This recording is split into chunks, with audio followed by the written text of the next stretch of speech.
आजची ही चवळी मेथीची रेसिपी ना जर एकदा केली तर पुन्हा पुन्हा करावी वाटणार. त्यासाठी मी 4 तासांसाठी चवळी भिजत ठेवली होती.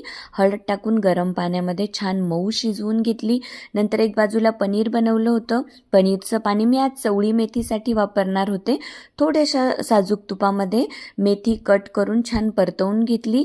मीठ टाकून परतवली. नंतर त्याच कढईमध्ये तेल घेऊन जिरे फ्राय केले. 2 मध्यम आकाराचे कांदे, अद्रक लसूणची पेस्ट, 2 मध्यम आकाराचे टोमॅटो छान चॉप करून परतवून घेतले.